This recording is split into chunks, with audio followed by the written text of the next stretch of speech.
Hello, everybody, and welcome to our RV Lifestyle and Repair Club live question and answer. I'm Dave Solberg, the managing editor. You already know that. We do this once a month. And welcome to balmy Iowa. We actually got up above 0 degrees today. So the first time in about a week, we were down minus 15 was the lowest, and that was without wind chill. It was brutally cold. So there wasn't a whole lot of RVing going on at that point. So anyway, we've got a few questions that have come in. We got a couple that came in from last month that I don't think we addressed. One of them was right at 459, so I don't think we had it. What brand is the stuff you put on the windshield for bugs? And I happen to have, this one is pretty beat up. You can't see any of the markings anymore, but it's called Clarity Defender. And what this is, it's a nanofilm. When I was writing the RV handbook, I had a company call and wanted to feature this treatment they put on. They said that they would guarantee the windshield wouldn't crack for a year. And so I called the windshield company. It was Guardian and Viricon, the two that made for Winnebago. And they said that it was not good stuff, that all it did was kind of like a Rain-X, and they would charge like $1,800 to do this treatment and literally just bake the stuff on a topical. They said, if you really want to see a good window treatment, look at Clarity Defender. And so I went out to Cleveland where they were at. They've been sold a couple times since then, but the product is phenomenal. It works with the molecules of the glass. You don't find it anywhere out in the market right now because they are concentrating on their commercial and their military contracts, and they do not want to fight Rain-X. Rain-X has the name, even though it's pretty much worthless on a motorhome. But I put this on 25 different RVs at the Winnebago Grand National Rally, and all of them came back the next year and said it's the absolute best thing they've ever had. Bugs don't stick to the windshield. That's not the purpose of the product as such, but what it does is it works with the molecules of the glass and literally rounds off some of the sharp edges that are on there. It's for rain disbursement, and it is guaranteed for a year. And I put it on my truck. 4 years later, we're still doing great. I just put it on a new truck that I have now, and it's been a year, and almost never need the wiper blades. Wintertime, it's great because ice doesn't stick to the windshield. It just peels off like butter. And the owners that I put it on came back and said too that the bugs literally just came off easily. It does not work with the fiberglass or plastic or anything else like that. It actually works with the molecules of the glass. And the only place that I've seen it, we have it in our store, RV Lifestyle and Repair Club.com. Go to the store, you'll see Clarity Defender, and I think it's $19.95.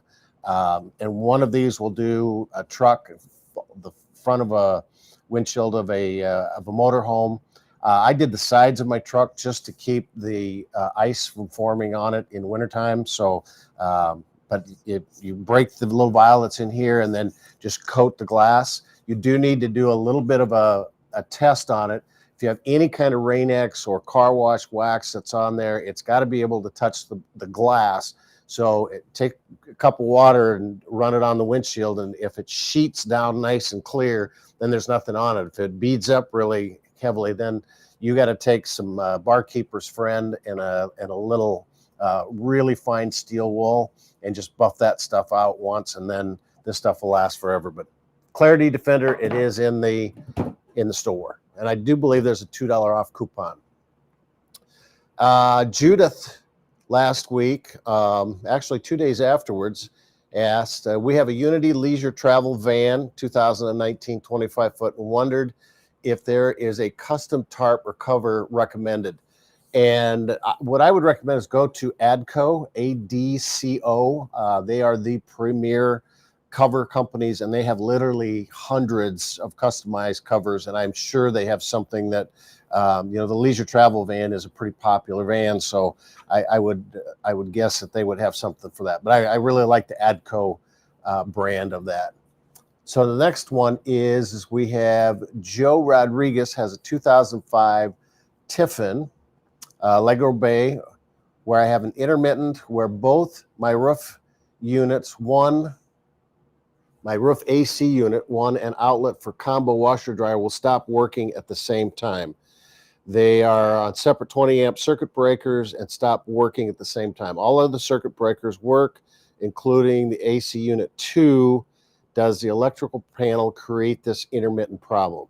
So I'm assuming that your Allegro Bay has a 50 amp service versus a 30 amp service. And what you've got, and I think mine's 30 here, but I'm going to grab it anyway.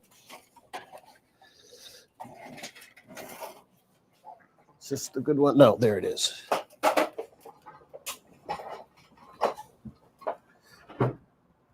So this might be a little bit hard to see, but this is a typical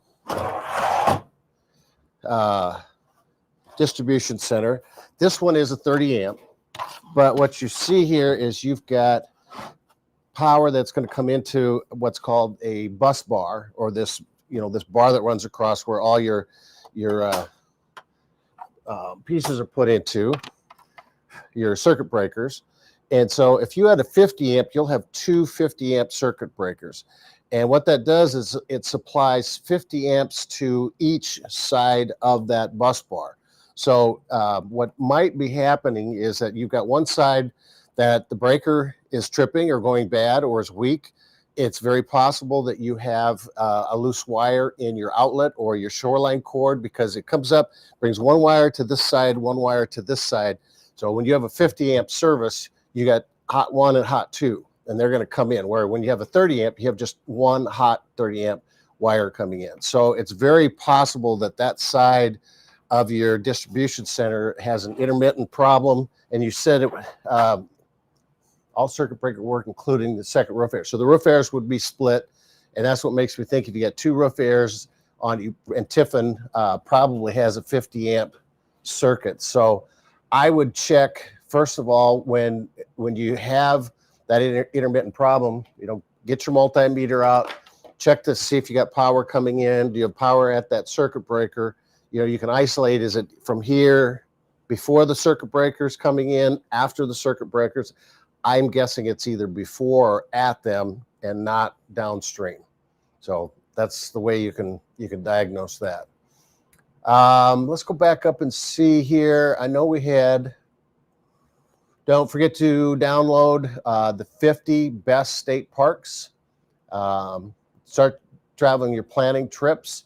Also look for, we are going to be doing, coming this spring, some boondocking programs. We've got some classes coming out, but there are some wonderful boondocking areas. The problem with boondocking right now is it's become very, very popular. The price of campgrounds, the amount of people crowding the campgrounds. And so everybody says, well, I'm going to do the All Stays app or Dirt or Harvest Host. And those are great apps, but everybody has those. And the hard part is getting in and all of a sudden having 400 people in the one spot that you wanted to go into. So there's some great Bureau of Land Management spots. If you go to the BLM website, they also have a book. There's a lot of state camp spots that are free, that you have to go into the local DNR and forestry and locations like that. So there's some really good spots we're going to be bringing up here in the future here. So Linda, is it easy to install a RecPro 6.3 cubic foot gas absorption refrigerator that will be replacing an existing same size Dometic in our old 2007 Puma? Just concerned about anything to do with propane. So I'm not as concerned about the propane, except for the fact that you've got to be very careful when you take the propane line out. There's an orifice that is in line with that propane right at your refrigerator. So what I would recommend is get a hold of RecPro, find out what theirs has in it, because if that comes out, I'm a little bit hesitant about telling people that have not done any LP or electrical work to jump in and start grabbing wires and swapping out gas and stuff like that. But normally what you would do is you've got a gas line that comes into that back part of the refrigerator. You shut the valve off, shut your LP off, shut all your power off, make sure you're unplugged. Nothing is, the batteries, everything, there's no power anywhere, just to be safe. shut that valve off, and then you can take that that gas valve that's coming up, and there's just a little connection into it, and you can pull that off. Don't have one here specifically. I've got something that would be similar. This happens to be a furnace. This is where our gas is going to come in. You would have a very similar situation to this one. The difference is, though, that this doesn't have the orifice. It's inside. So the orifice on your refrigerator, you're going to have a bar that comes in that will have slots in it where air is going to come in and mix with the gas, and that's where that orifice is at in the burner assembly. So you just have to, I would say, get in touch with RecPro, talk to them about what's in that orifice, and you should be able to replace that pretty easy.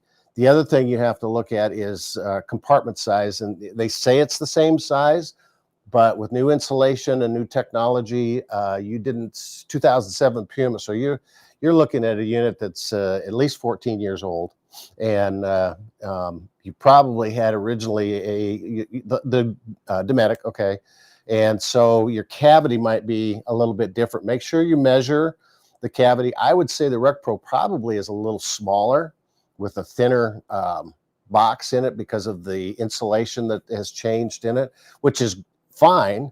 But then you'll need to do some trim pieces around that outside because it's going to, sit in, and you probably have to wedge it. One of the things that Winnebago always does is when they put an appliance in like that, there are two metal plates that are bolted to the refrigerator and bolted to the floor or the side of the framework to keep that in place. So then it's kind of tough.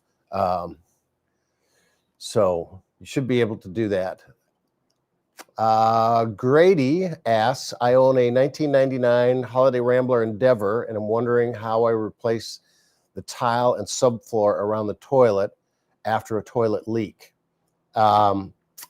We do have a video that I did replace a toilet, should be in the site. So what you have is you've got a flange that is basically screwed down to the flooring section. I would, at 99 Holiday Rambler, I would be very careful about putting tile in. A lot of people are wanting to put the ceramic type tile in it. You can buy them for 99 cents a piece. But with the flexing that you get, especially a 99 Holiday Rambler, you're probably on a workhorse, or for the Endeavor, you could be a diesel pusher, so it might not be quite as bad. But I would recommend looking at something that does the click tile, and it's not really tile, so it will flex a lot more. Temperature changes, flexing, going down the road, you're going to get a lot of that. So the grout places, they start to pop out. And it's just kind of this cycle. Every once in a while, manufacturers decide to start putting tile because somebody's new, and they're saying, oh, that won't ever happen. And then sure enough, they're all in rework, and it's a nightmare. So I would really recommend looking at some of that flooring, that just does the click and floats in there. So then how do you replace the tile? Is you've got to take the old tile stuff out. If it is real tile with the ceramic with the glue in it, you really need to get in and smooth that down. You're probably going to get down. I don't know if they put a subfloor in that, but I would put a new 1/8 inch Luan board in that subfloor area and get it, a good solid level surface to work on. You got that flange that's going to go in there. That's pretty easy. I mean, there's about 6 screws that hold that into the floor. So you're just going to look at a thin Luan subfloor to give you a good surface. Some of it's peel and stick tile that will go in there. So it's really pretty easy. The toilet comes out, basically you've got the flange at the bottom that comes apart, and then you'll see the bolts that hold that in place.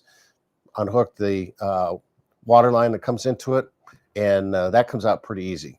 So look for some of those pictures, that video that we put a new toilet in, and you should be able to see how easy that really is to do.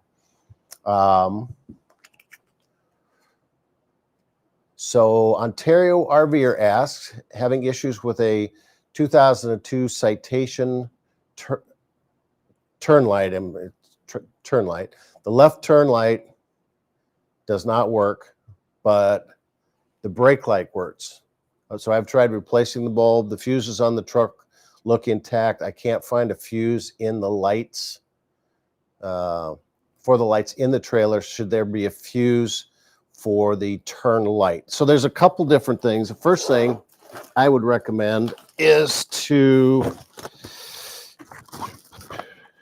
check your 7-pin connection on the back of your truck, where your shoreline cord or your 7-pin cord plugs into. You've got 7 pins normally that are in that, and those 7 pins then are going to be for the brake lights, the left turn signal, the right turn signal, the trailer marker lights, and the backup lights. And then there's a 12-volt auxiliary that will help charge the batteries in the back. And so this is just a CURT tester that I got on Amazon, and you plug it into the back and you test. So that's the first thing, is you want to make sure you're testing that you're getting power from your turn signal it's not a diode, it is a relay, and coming back. And normally that does both of them. So, you know, if you have one working, that's normally not the situation. But you can either use a multimeter on 12-volt setting and check that again at your truck. And the fuse for that normally is on the inside of the engine compartment. So you would have to lift the hood and check the fuse. So if you don't have power going to this, you turn the truck on, run your turn signal. This should light up. This should light up. This should show power on that left. Let me see. Left turn signal. So I'm assuming driver's side, because we always go by sitting in the vehicle. Left would be here, or in the back looking at that. So let's say if you don't have power there, it's in the truck. That's pretty easy. So you got power there. Then the next thing that I would check is when you plug in your 7-pin to that shoreline cord, check your pin, check to make sure that all those pins inside there, they get tarnished, they get really calcified, they can get bent, they can get broken. Make sure you have power, you have a good connection that's going into that pin. So then what happens from there, the wiring comes back to a junction box, usually right underneath the front tongue. There's a box under there with all the stuff in it. The ground wire will go right to the chassis. Then the brown wire, so you get 3 wires that are going back to your taillights normally. So if you have backup lights, that would be 1. You got brake lights, that would be 2. And the third one then would be marker lights. And your brake light is normally the turn signal as well. So you've got backup, brakes, left turn, right turn. And so you should be able to go underneath there. And the first thing I would do is, so you got the 7 pins. I tell you what, let me do a really quick, I want to get the color code of that. I have it up in my other computer. I'm going to pull this up and just grab 7-pin wiring diagram. 7-pin trailer wiring diagram. CURT has got some great ones out there. Here's the CURT manufacturing one. So if I pull this up and I look at it, the number 1, the white wire, is turn signal and stop lights. That normally, if I look at the CURT diagram, the white wire, so they have, this is a little different one. That's a Bargeman plug. Let me go to this, pull it up so I have it. Okay, go down, find my wiring. There we go. So that's on a 4 wire. Let me get to 5-pin, 6-pin, 7-pin. There we go. Okay, so your blue light or yeah, blue wire that's going to come in. It's going to go to the electric brakes. So that's the first one you have in a 7-pin. Then you have the yellow light or wire is going to go back to your turn signals and trailer lights. The white wire is a ground. The brown wire then goes to the tail lights. And so what I would do is I would take a multimeter like this on a 12-volt setting, go in underneath and see where your pin goes for that turn signal, and you should have power at the relay, and then you should be able to go back to the back and have power at the left turn signal. My guess is that your wire going back there has gotten severed, because normally they're just sitting wide open out underneath. So if you go to kurtmfg.com, towing electrical wiring, you can see that diagram.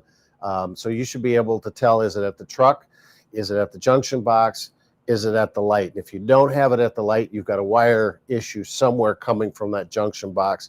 And again, you get underneath and you look at that and you'll see those wires hanging all over the place. So it's not uncommon for them to, strike a piece of debris, tire, those, we call them highway alligators, laying out on the highway. So I would guess that you have one of those wires that's gotten disconnected. Okay, let's go back to questions. Should there be a fuse for the turn signal? And again, there normally is not a fuse on the trailer itself. So you should be able, and if the light socket is working for the brakes, the marker lights are back there, then my guess is that the brake light's not working either if the turn signal's not working, because normally you have a 1157 bulb in there, which is a 2-filament bulb. So that would tell me the ground is good. So Hugh says, where did you say you get the fuse, the $2? Okay, let's do a real quick, give me 1 second here, and I will go to RV Repair Club, and we'll go to the store shop for special and bundle sets. Do not see it. Let's do a Clarity fender windshield treatment. There it is. Clarity Defender Plus windshield treatment, $19.95. And it does not look like there's a $2 coupon anymore. I am sorry about that, but they changed things on me quite a bit. Let's just see if we add it to the cart. If it, view my cart. Nope, it does not have one. I will check with Barrett on that and see if there is a coupon or a store code, because they had been running it for a while, but I guess maybe that is no longer available.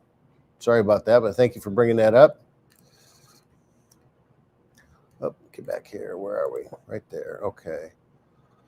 So Chris says, hey, Dave, I have a 1/2-ton Cougar pull behind, and I've pinched my pigtail not once but twice. Not fun. No, that is true. What is the best way to prevent this from happening? Normally, what he's talking about is his pigtail is the 7-pin. We were just talking about that a little bit ago on trying to trace the wire back. And so when you plug it into the truck, evidently somewhere when you're turning around, it's catching on something. So, most of the plugins are on the left-hand side of the hitch connection. And so what I've seen people do will do like a spring-loaded kind of a guide that helps get that up. You can also put in what's called a bend protector that goes through the actual cord, or the cord goes through the bend protector. So it's just kind of a wire spiral that helps keep it from getting pinched. And so evidently you're getting it pinched on something like a weight distribution hitch, or usually there isn't enough stuff if it's a 1/2-ton. You've just got your ball and it's moving, and this is coming from underneath. So I would check and see where that's at. You may want to raise that somehow a little higher with a brace, and that spring-loaded thing just to keep it up away from whatever it's getting pinched to. And I think if you go look at E-Trailer, they might have some of those adapters that would do it. I'll do a little bit of research on it as well, because I've seen them. I've just never had that problem. So my problem more has been that it drags on the bottom if it's too long. Dre says, how do I replace the liner in the bottom of the shower in a forest river? And that is a very good question, because they do not make them easy and accessible in most cases to replace. I would imagine, I don't know, Forest River makes a wide variety of products. Some of them have a full shower surround. Some of them have a full one-piece molded in it. I would guess yours has a basin to start with that is an ABS plastic that is heated and then vacuum formed, molded for the bottom of it. And it's got a little lip that comes up on the end. And then you either have paneling or a one-piece shower surround that literally, you get the lip comes up and the shower comes right in here into the pan. So the first thing you'd have to do is take that whole shower surround out to start with. And that's not an easy job. We're talking taking framework and everything. And, you may even have some of the walls that are in the way that, make it almost impossible to get that out. And then you just, pretty much have screws around that basin lip that's coming up, that's being lapped over, that'll hold that in place. But then you've got to take out the shower, the drain, and the first thing I would do is I would just start looking at underneath, where is it at, what access do you have? Is there a panel in the front? How can you get that shower surround out? So it's not an easy replacement. And like I say, a lot of these designers don't ever have to do that. So that's one of our pet peeves. I'm sorry I couldn't be more help with that, but one of the things you could do is, if you get the make, model, and the year, maybe take some pictures and send them in to our social media, and we'll see if we can do some research for you. So Kira says, what is the best RV to get for the first timer? And that is a very, very broad question, because I do an RV buyer seminar, and the term RVer is such a wide, diverse section. It's, there's not a typical RVer. The very first thing I would say is keep it simple. You don't need everything that you have at home. It all depends on how you're going to go RVing. The first timer, if you're going to be full timing, you're going to spend a lot more time in it. You'll want more kitchen stuff. You'll want more space. But if you're like me and you're just going out occasionally, you'll compromise that stuff. And I don't, I saw last year when I was at the Hershey show, somebody had 6 slide rooms. It's like, oh my gosh, what do you need 6 slide rooms for? That's just 6 opportunities for failure. Not that they're always going to fail, but man, more whiz bangs and electronics and all this stuff, and we get so wrapped up in the wow factor, in my opinion. I go to some of these shows, I do seminars at the shows, but then I talk to some of the manufacturers there, the dealers are there, and Lippert's got this thing where you can start your generator from your phone, you can run the slide room out with your phone. It's like, really? Do I have to do that? So I got 5 TVs. It's like, man, what's RVing? It's just, the more electronics and the more stuff you put in here, the more chance you have for it to fail. And, and not even fail, but just not work because you don't understand how it works. That's the second thing. And that actually is the number one priority that I tell people when you look to buy an RV. Do your homework, do your orientation, learn about all the things, read the owner's manuals, go through the videos. Half of the questions I get, not only here, but our RVtravel.com, CoachNet, I write an article for them. Half of the breakdowns that they have, and they're the #1 road service provider, half of the breakdowns are people not understanding how the system works. So you got all this new fancy stuff that, oh, you can 5 TVs and I can turn this on and go for here. And, you know, and I keep thinking back to my dad, who's got 12 blinking on his VCR still. It's like, you know, if you can make all the fancy stuff in the world, but if you don't know how to use it, you're going to have problems with it. And so, you know, keep it simple.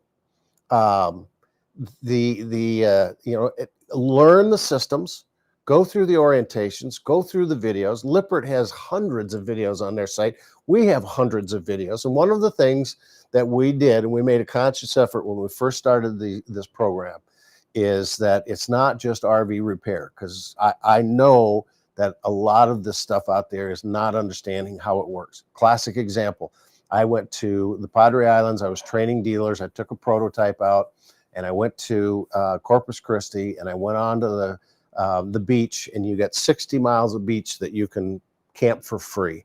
And it was a Super Bowl weekend, and I was just going to enjoy the weekend out there. Got my RV, I got all these whiz-bang stuff, and I could not get the refrigerator to work. I hadn't used it up to that point because I was just driving, training, and, you know, not eating, you know, using the RV, keeping it clean because I was using it to show. I could not for the life of me get that refrigerator to work. And I felt pretty comfortable that I was in warranty returns. I was in owner relations before that. I was in inspection. So I felt pretty comfortable. I knew how the system worked, and I could not for the life of me get that to work. So I had to go out and buy a cooler and some other stuff. And Monday rolled around. I called back to the office, and I got my tech guy in customer service, said, man, I can't get this refrigerator to work. Nothing. LP, and that's the number one thing. When something doesn't work, does it work on LP and not on electric, or vice versa? Then you know you can isolate. Nothing, neither one. And he said, so what model you have? And I said, well, it's the Norcold, the 810, whatever. It was a new one. He goes, open up the door between the refrigerator and the freezer. I said, okay. I opened up the door, and here's this little switch that said on, off, storage. He goes, you've got that high humidity switch. I said, yeah. Okay. He said, well, when it's on the on position, it heats this coil up so you don't get condensation buildup when the refrigerator's running. When you turn it off, then that coil goes off. When you put it on the storage mode, the refrigerator doesn't work. It's like, well, you know, in my mind, it was broken. I don't care if I didn't know how to use it. I don't care if that switch wasn't on. I didn't have an owner's manual. Nobody showed me that walk around.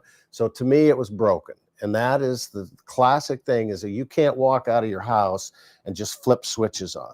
You got to be able to understand 12 volt versus LP versus 120 and what works on what, battery power, all that type of stuff. And that's the biggest issue I see in the market, is that we just walk out and want it to work just right away. You know, it works at home that way. I just flip the switch. I just plug the vacuum in. So learn the systems, learn how they work. And then number 3 is rent. There's a lot of great programs out there like RV Share and Outdoorsy and you know, where owners are renting their RVs out. So you can take something out for a little while and just see, you know, is this enough room? You know, is the bathroom big enough? Or, you know, am I buying too big and then I'm not going to use all this stuff because I don't want to spend all day in there, you know, making huge Sunday night dinners. So those are the things that I say, really take your time to understand that stuff, and you'll eliminate a lot of headaches on the backside.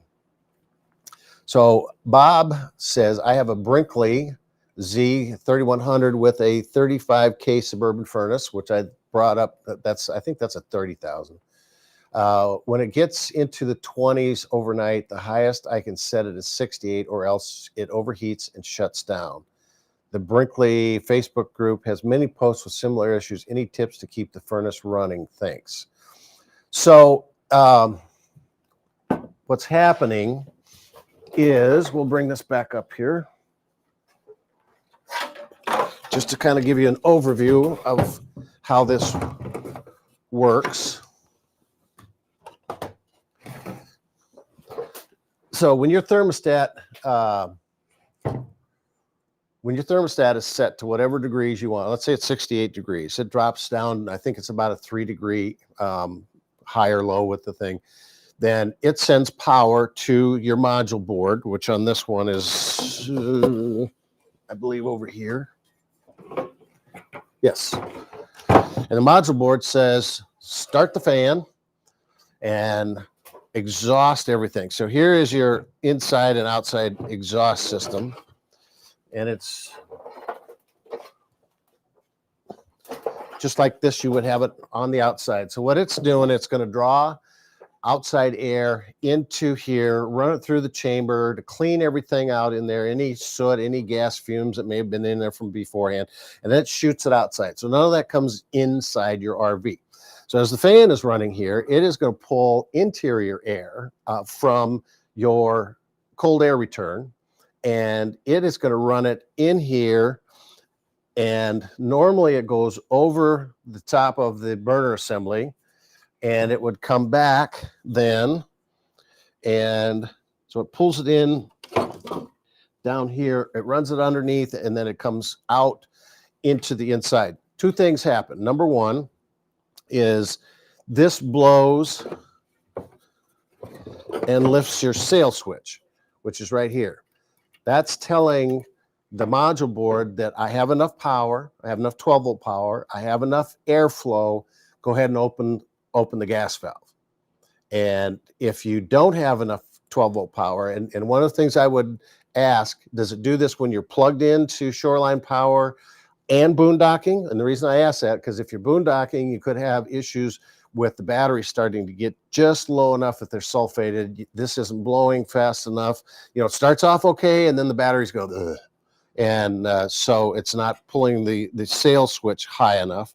And here's a little issue too. If you look, I got a piece of little gnat or crud or something on that. They do get dirty. They do need to be cleaned off, dusty every once in a while. I don't think that's your issue. If it works all the time at 68 degrees, but it overheats anytime you go higher than that, then what's happening is your limit switch, which is back here, is getting too hot. And so what happens again is the air is coming back over this. It's blowing over that. If you have if it's getting too hot, and what that can mean is that you either have a faulty switch back here. You can check an ohm reading on this. The other thing is if you have restricted airflow somewhere inside the rig, you've got a vent shut down, you've got carpet or a rug over a vent somewhere. If you got one of the hoses kinked, I would say you said you've got a Brinkley. So I'm not sure what Brinkley uses for their ductwork, but some of them have the corrugated hose that goes through cabinetry, underneath the sofas, and all that kind of stuff.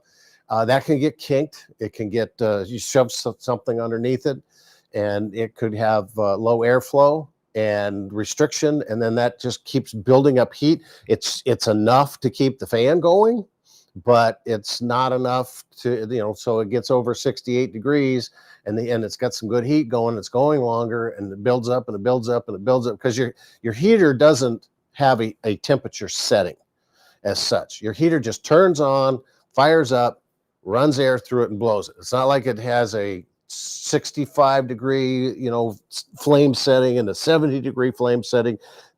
That's not the case. So what's happening is it's going long enough that it's building up temperature, and that limit switch, that temperature sensor, is saying, uh-oh, it's too hot, shut it down, we got something wrong. And so it could be that your burner assembly is starting to get worn out really, really bad, and it's blowing a lot hotter than it should. That's normally, it's going to be the airflow that's in there. Now, I have seen cases where people have gone in and looked at the configuration, and right out of your furnace where your plenum starts, whether you got ducted in the floor or it goes to these elephant trunks, we call them, that there's a 90-degree bend in this thing, or a tight bend in that plenum, and there's just not enough space. There gets to be some backing up reduction in that, and that overheats. That's a design issue. So it could be that you've got something covering the outlets, you know, the vents. You got something that is creating airflow issue in the ductwork. You've got the design of that thing, you know, might have to be pulled apart. I've had several people that have written in with the same thing, and they literally, dealership had to go in and cut that plenum out and make it a sweep. Or it could be a weak temperature sensor. So those are the things that I would go back through. But, you know, the very first one, does it work? Does it do it when it's on shoreline power? Because it could be that sail switch isn't lifting high enough. You know, so now that you kind of know, there's airflow, there's temperature, those all have to be working. Otherwise, what may seem like it's a temperature issue could be just a voltage drop issue, or, you know, the airflow issue, or a temperature. So hopefully that helps.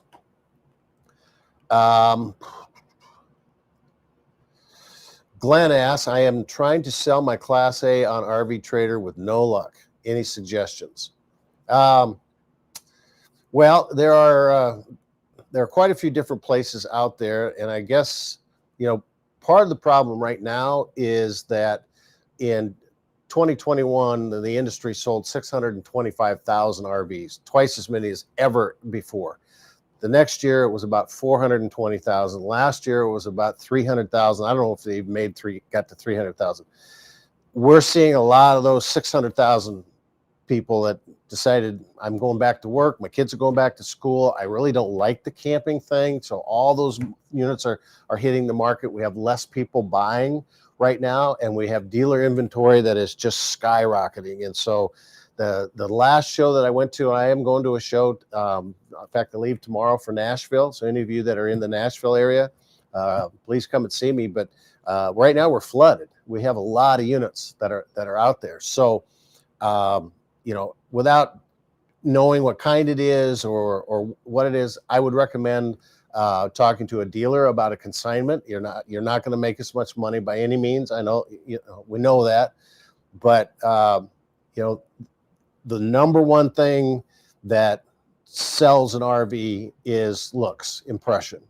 You know, it does it have faded decals? Does the sidewall faded? Is it something that you can wax up and make it look better? You know, I would say the more you can put the specifications, what is the NADA book on it, show where your book value is at and what you're trying to sell it for. Maybe look at putting an extended warranty on it, which you can get as an aftermarket through CoachNet, a variety of them out there that just gives people a peace of mind. Because that's the other thing, is that I don't know how you took care of it. I have nobody to come back to if all of a sudden I have an issue with the refrigerator or leaks on the inside. Another thing you might want to look at is having somebody inspect it, and, you know, just a good peace of mind that people feel that, okay, you know, I feel good that this thing is in good condition.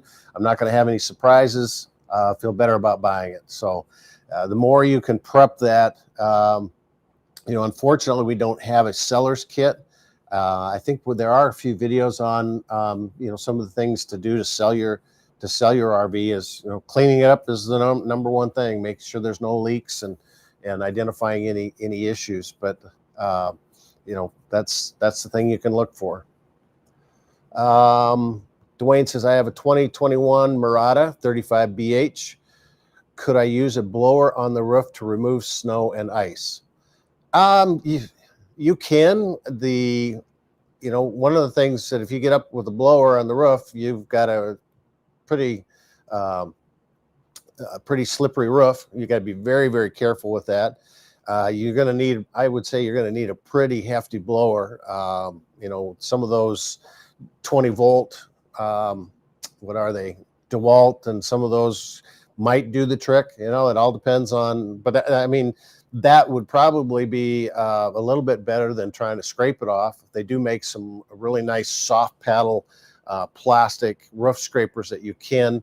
If you have a Murata, I would imagine that you have a rubber membrane on the top of that. So you want to be a little bit careful about, you know, scraping anything off. And you know, the other thing is that you got a crowned roof on that thing. Usually it's going to melt You know, of course, we're in Iowa, and we're not going to melt for months, it seems like. But if that's why I'm a big fan of covers, you know, just to be able to let it sit up there and thaw on its own and not have to worry about it. But if you seal it up really well every fall, and you can probably leave it. So, like I say, you can try one of the leaf blowers on it, but just be careful. It's going to be very, very slippery. Glenn says it's a Tiffin 2021 Allegro Red, 13,000 miles, great condition. The 21 Allegro Red. So Glenn was the one, trying to sell his Class A. So if anybody's looking for a 2021 Allegro, 13,000 miles in it, let's see if we can get a hold of Glenn maybe. But anyway, and there's some others. RV Trader is not the only one out there. So I would start looking at some of the other ones, and I don't have them offhand. And maybe what we can do is start taking a look at an article. One of the things that we would like to do is put together a buyers and sellers packet. Here's the things that you would look for if you're buying an RV. I did do a variety of videos on that to start with, but being able to put together, here are the things with an RV, and we always identify, okay, look at the things that I can do cosmetically to get it started, and not spend a lot of money on it. What are things that I look at and say, okay, if this isn't working, these things aren't working, is it going to reduce the price greatly? If I put a $4,000 refrigerator in it, am I going to get my money back out of it? Probably not, but I'm going to be able to sell it easier. And a lot of times what happens, if you walk through and the refrigerator doesn't work, the buyer looks at it and goes, well, I'm going to take $5-6 grand off because that's going to be a hassle to put in. Well, you can put one in for $4. So, you have to kind of weigh what is going to make it easier to sell and what, okay. I thought I said, take the cover off the camera. I'm like, I see myself. I think I'm working here. But so, just the more information you get, the more confident and comfortable you can make the buyers, and take a look at some other opportunities out there. I have not gone on eBay for quite a long time now. I think the fees and everything have gotten ridiculous. I did sell a couple for some friends of mine on eBay quite some time ago, and it just, it's hard to get. People are looking in this region, so I do know that there are some dealers that are looking to buy some used units that are in good condition, like yours are. Let's see, you can find Glenn on Instagram, and Glenn, if anyone is interested, okay, there it is. Glenn. We'll send Glenn an invoice for the advertising. No, I'm sitting. And Dwayne says, laughing out loud, the cover came after the snow. $1 late and $1 short. That's what I always am. So anyway, once again, make sure you take a look at the 50 best state parks for a download. If there aren't any other questions, we're at 4:50, so we're getting pretty close to our hour up. I don't know of anything. Like I said, I'm going to be at Nashville this weekend, and if anybody's in the area, come in and see me. I'm doing seminars every day, all day long. I've got 15 different seminars. I don't think I'm doing all 15 of them, but we're doing every single day. I am doing 5 shows coming up. Last week, I was in Mobile, Alabama. First time I was there, they were up 24% in attendance. Sales were doing really, really well. I was kind of amazed because they only had 2 Class C's over on one dealer's display, Class A diesel bounder and a Class A pusher. No, the bounder was a Class A gas, and then a Tiffin was the pusher, and then 1 Class B. That's pretty unusual in a show. It was a smaller show. It was about 1,000 square feet, 100,000 square feet. So it wasn't the biggest ones out there, but it just, right now the market is fifth wheels and travel trailers in that area, I guess. So that's one of the things with shows. You kind of, you run the risk of not being able to see everything you want to see. They're going to bring what's hot, and you won't. Right now, I don't think you're going to see a lot of diesel pushers because It takes up a lot of space in a floor plan for a show that you're paying for square footage, and the sales of those, they're down below 5% market share, and so you're going to bring what's going to sell to a show. And most people with a diesel pusher, they're going to go and test drive it, and it's not a big show seller. So anyway, with that, we don't have any more, but I appreciate everybody that came out, followed us. Bruce, Tom Peppers. I remember, I recognize that name from here and RVTravel.com.